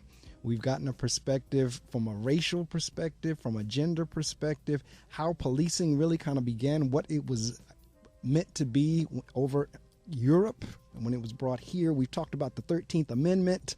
We've talked about the Patriot Act, and where I asked Dr. Brockett to go in this last segment as we go into this is, what does all of this mean in terms of how we interact? So you have different combinations here. I said it right before the break, and I'll repeat it again just to be clear. You would think in a position such as a police officer, firefighter, this, that, and the other, that they're fearless. But that is a myth. Because the truth of the matter is if you took that badge and that gun away from them, they'd be just like anybody else. But now you've added a badge and a gun and a uniform, some power. And they are still afraid. And now if what's driving their fears are stereotypes or upbringing or just racism or what have you, does that now cause them to pull that trigger quicker? That's one. Secondly, as an African American, when I'm dealing with a white officer, do I deal with a white officer any differently than I deal with an African American officer? Does an African American officer deal with me any different as an African American? Does an African American officer deal with a white child or a white student any different than he would a black and so forth? Because we really haven't heard a lot of numbers of African American officers killing white kids. Now, that's not to say white kids don't do anything, because they do. All right. So you got that whole thing going on. So the question kind of becomes is, where are we, particularly given everything that's going on with the Garner case? The Garner case surprised me way more than the Brown case, because you had video, and selling Lucy's just was not that big of a deal. You could see the man clearly saying, I can't breathe. You all leave me alone. He per se was not being aggressive to the point of where you had all those officers surrounding him, throwing him to the ground, stomping on his neck. And you saw that on the video, and yet it was still no indictment. And then in the Brown case was a little bit different. Then you had the Tamir, the little boy over there in Cleveland. I think it was Tamir Rice or something along that. Then you had the case now going on in Michigan. Just all around the country, there seems to be a lot of unrest. And that's what we've been talking about this morning. But how much of that is being influenced historically, stereotypically? Or just is it that I'm white and I automatically see black as something that's bad, so therefore I need to do away with it? And as Ramona said, on the books, it's still characterized as an object. Prison is still characterized as indentured slavery, as a punishment. Talk to me, and I said a lot, but Ramona, talk to me about, how are we interacting, or what does all this mean for how we are interacting and how we ought to interact going forward? Okay, well, this is my conservative side coming out now. This is the conservative Ramona coming out. Number one, police are not trained to shoot to wound. They're trained to shoot to kill. If you have a gun aimed at a police person, they're going to kill you. That's all there is to it. They should. Okay. Now we find that there is a disparity between how they interact with black folk who point guns at them and how they interact with white folk who point guns at them. That is true. There is a disparity. There is no difference between a black police person and a white police person, or a Latino police person, Asian police person. All police are trained the same way. Now, here's where things happen. Police are human. Police are human, okay? Have to tell you, back in the 90s when I was teaching as a graduate student at Rutgers, I had the most interesting student. I don't know what his name is. I don't remember his name. But when he first met me, he was like, I'm sure that you went to law school on affirmative action. I'm sure. Yeah. And here I had a parent that took care of my bills going through school. I don't have that anymore. I'm my own person. I think there are people who like to get to my parents' stuff, but they can't. But so this kid who did not look like me had a perception of me. I was just given my JD and my PhD because I'm black. How dare you? And by the time the kid got graduated, he said, I think you actually earned your JD and PhD. I don't think you're like the other blacks. I said that earlier. That's what I told you earlier. You're not like them. Now, see, I'm telling you, I know, because I know what I heard whenever I was working down in Basking Ridge, and you're not like them. I know. Yeah, we've all experienced it. But in the South, now see, my joke these days with all these lynchings around the country is, I grew up thinking that the Mason-Dixon line started at about exit 2 on the New Jersey Turnpike. Now I believe it's at the border of Canada. So that's a major shift. It's a major shift. It's just like the tectonic plates underneath the earth that are shifting. So did the Mason-Dixon line. And the fact is that in many parts of the country, if you are I experienced this in the South. If you're black and you're too northern, they have to put you in their place and they have to teach you how to be black. by taking everything away from you. But here's the deal. When you talk about police, they are trained a certain way. It doesn't matter whether they're black, white. However, we do know that there is, and I don't have her name in front of me, there is a case, I think it's in the Midwest, a black, or the South, a black policewoman had her badge taken away from her because a white policeman was beating a black suspect, and she thought it was excessive, so she pulled him back. Well, of course, they used the might of the taxpayer dollar to have this woman lose everything she had because she didn't know her place. See, America is a very interesting place these days. It's almost as though no one who looks like me knows their place. Those blacks like the Beverly Johnsons of the world who want to help take down people like Bill Cosby, those pickaninnies who believe that they are helping whites take down blacks, I say to them, guess what? You're next. But the reality in policing is this. You said earlier, I tell people to act right, etc. It's apparent that it doesn't matter how you act. Okay, there's a chord that's been struck between police and the communities they are policing, and there seems to be a tremendous lack of communication between those two camps. Police are human. They're going to see someone, they're going to react, they're going to get nervous. That's all there is to it. I'm human. I'm a black woman. I see certain things. I get nervous. I get terrified when I see. I'm scared to death in the South. I'll tell you that. Anything officially below the Mason-Dixon line scares me to death. But you know, I act and interact. There is something else that's happened in America. It's called reality TV. Right. So as a black woman, you go to the Housewives of Atlanta. You've got Nene Leakes yelling and screaming and beating everybody up, yet America loves Nene Leakes. She can't conjugate a verb form to save her life, but yet America loves her, but yet she's seen as kind of violent. What? Abject, ignorant, childlike, and unfit. That definition of black folk. The social media has gone and re-enslaved people of color by defining us through our actions and interactions and defining us as criminal. Right. So when police see us, Bravo did not do Black America any favors. So are you saying once they come upon us, the assumption is already made once they come upon us? Well, they can't help it. You make assumptions about people too. We all do. I mean, we can't beat up police for making assumptions, but everyone has to think. Okay, if you're going to go the Garner case, I don't see any justification for Garner.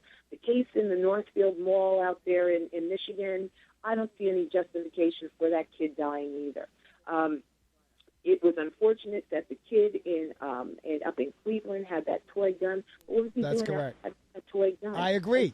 I have a desk full of them that I've collected from kids bringing them to school to the point where they finally stopped bringing them. But because of my actions in the school, the city council actually wound up doing something against stores even selling them in the city of Patterson. Thank God. But I agree with you. He had no. That's what I'm trying to say. There are certain actions that precipitate other actions. So let's talk about black communities. Let's talk about our own families. We need to go back to our first works, as they talk in church. We need to go back to standards in our families.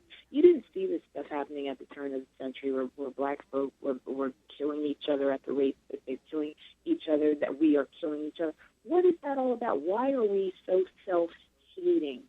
Okay? We've got police that target us, and we've got ourselves that target each other. That's a problem. And I think from within, our own communities need to heal. Now, when we talk about, I brought up the book, The World is Flat. When we talk about that, in that book, you don't see black folk anywhere. Black folk are nowhere in the scheme of things in America. Economically, in The World is Flat. So that's another thing we need to keep in mind. We need to start not only healing our communities, but servicing our own communities. Correct. I'm not calling for any type of like secession from the United States or anything like that. But we need to start understanding that we in our own communities need to heal. We need to police our own communities. We need to stop buying these guns for our kids. We need to stop making illegal things look like that's what you do. Correct. We need to stop beating each other up. We need to stop talking about each other. We need to stop dogging each other out. And for those folks who think that, oh, if I'm good to the white man and I go after another black person for the white man, I'll be okay. We need to stop doing that too, Beverly Johnson. And the Beverly Johnsons of this world, where there are many, okay? We need to stop doing that. But that's what we have to do in our own communities. Like this kid who came up from Baltimore, this idiot, there was something very wrong in his community. But then again, I know Baltimore. There's something very wrong in that community. So it's communities that need to heal. It's black communities that need to heal. Now, when it comes to police, in my opinion, when it comes to this psychological exams and that sort of thing, I think there needs to be sensitivity training when it comes to women, when it comes to people of color, when it comes to men. A dear friend of mine, her husband was a vice president on Wall Street. He literally killed his best friend, literally, in the summer of 2012. He killed him with his hand. He killed him. Because he was white, vice president, lived up in Morris County. The murder happened in the Poconos in Pennsylvania. He was allowed to go back home for a whole year before they sent him to jail. And then he was only in jail for maybe a year and a half. Okay? Wow. Because he pled nolo contendere, and it became, voluntary manslaughter. So he only had to serve 18 months ultimately. Okay? He's a white guy. He killed somebody with his own hand. And the police didn't shoot him dead. They let him go home and celebrate Easter and Christmas and birthdays for a whole year before they put him in jail in Pennsylvania. There is something very interesting going on in America. That's policing for who? The owners of labor. You understand what I'm saying? Right. Well, it goes. That's why I'm saying we're connecting it now. We're connecting the dots. It goes right back to the history that you were given. Exactly. That's kind of what I do. People hate how I connect those dots, though, Mark. Lord Jesus. But anyway. See, I love connecting. That's one of my favorite expressions. Connect the dots. You have to. Because once you connect the dots, once you see what's really happening, then you get exactly what happened. Right. And so in America, if we're really policing for the owners of labor, for the 1%, if we're really, even in our universities, teaching only for the 1%, if our housing is really only for the 1%, that means that we have to look at this globally. You know what I'm saying? We have to look at this in the aggregate, okay? Because and when I talk about how the economic aspects affect everything else, it's important. We need to pay attention to what Mark Cuban said about the fact that there's a bubble, and it's education and schools. Universities are going to go out of business just like the housing market fell. So when we're talking about economic issues that are happening in America and that are affecting us globally, then we understand also why there is so much social unrest. There's a correlation between the two. The last time you saw black men and women hanging from trees and being lynched at the rate that they're being lynched now, it was the turn of the century going into the 20th century and the first couple decades, the first 3 or 4 decades of the 21st century. And there are still lynchings going around the country, but you don't hear about them. But these lynchings, and I'm calling them lynchings because Garner was a lynching. We watched a policeman who was half the size of Garner, literally choke him to death. Correct. Okay? Because he had cigarettes. That's nothing more than a lynching. Correct. We have black women of color, Afro-Latinos around the country losing tenure, and white university administrations going after them using taxpayer money. That's nothing but a lynching. Even a social lynching, to have someone like Nene Leakes leading the charge of what black women are all about, and she's up here beating people up and she can't conjugate a verb form, that's a social lynching, okay? So the last time we saw that happening as huge as it's happening now, literally 100 years ago. And we also correlate that with an economic unrest in the country, issues with education, everything in the country. We see the cyclical effect. So how do we remedy this? As far as I'm concerned, police are, what I know is this, police are trained to shoot to kill, but also in their training there's a lot of psychological training, and I think that people need to take a look at some of the psychological aspects of how police treat different and diverse groups, ethnic groups in this country, and see whether or not there is a prejudice that comes from your dinner table when you were 5 years old and heard your father call people niggers or blockheads. Correct. You know what I'm saying? And likewise, in black communities, those same black policemen, they, you know, as I say, my research showed that the working class was most quote unquote conformist as it related to police interaction. Well, you know, those policemen who become police, are they coming from the working class where they believe that just as long as you do what's right, you should be rewarded? Well, maybe they're thinking a certain way too, and they are of color. You know what I'm saying? We have to take a look at some of those psychological exams that they take as they're entering the academy and exiting the academy. And then there needs to be some serious sensitivity training. I think people in criminal justice are the theorists are very responsible for making our society think that the only ones who commit crimes are black, for making society think that only black people live in the ghetto, for making society think that black women have children out of wedlock. I'll tell this quick story, then I'll be done. My very first year as a grad student, I had a professor, and I sat in a classroom, and I was shocked because having come out of law school where people, you know, participate and say things like that's a bunch of crap. This guy was talking about some research. I think one of the researchers was actually a black man named Bill, and he was talking about minimal brain injuries or brain dysfunction. And this professor gave an example. He said, well, when a black child falls out of his crib, he falls onto a non-carpeted floor, and underneath that is concrete. When a white child falls out of his crib, he falls onto 2 or 3 inches of carpet, and underneath there is padding, and underneath that there's wood. And no black person in that classroom said jack do squat. I could not believe I was sitting in a class and someone said this. I was shocked. I said, so you're telling me that all black Mr. Criminologist here, you're telling me that all black babies, when they fall out of their cribs, they fall onto a hard floor and their brain injuries start at childhood? Well, I wasn't raised that way. Neither was I. Neither was I. It was so ignorant. But this is one of the best schools of criminal justice in the country. And this is what they were saying. This is back in the early 90s when I was working on my PhD. So, you know, maybe they've become enlightened, but the things I've read, they haven't become enlightened at all. So, and there are very few black criminologists, if any, who speak the way I do. Most of them do what they have to do so that no one comes after them. So, you know, criminal justice has a responsibility, policing has a responsibility, and then black communities have a responsibility. Black communities have a responsibility to themselves.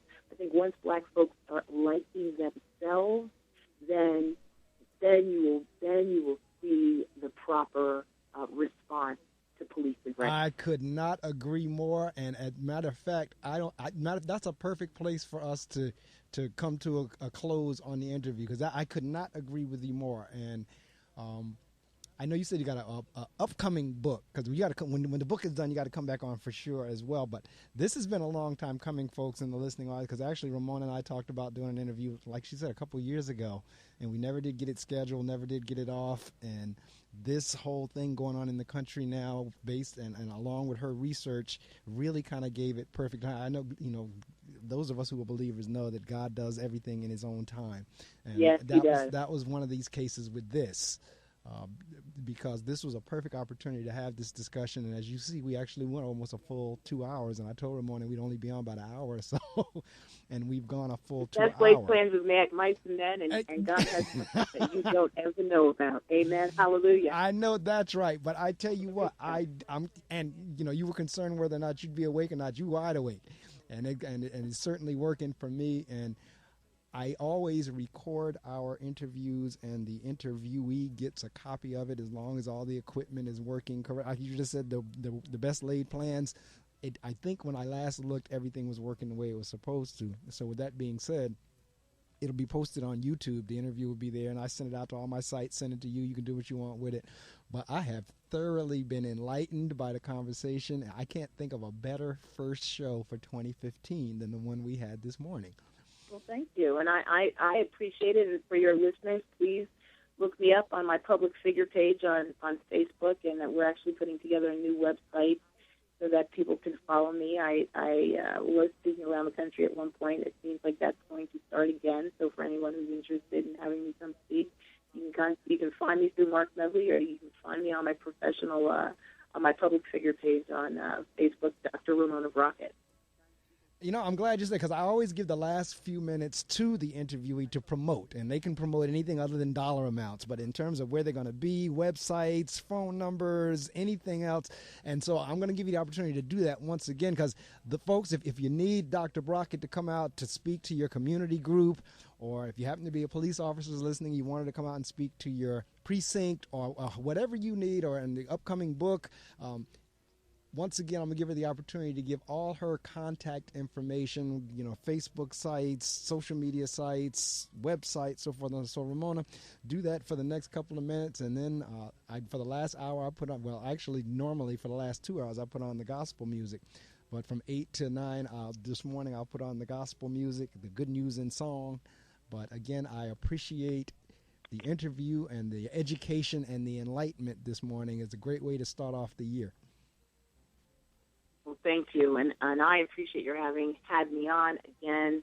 For those of you, I've gotten a lot of requests on my public figure page, and my book, which is entitled Invisible Princesses, is coming out, and it's a book that's been a long time in the making, and it really is, a lot of it, the underlying themes have to do with many of the underlying themes that we've spoken about here.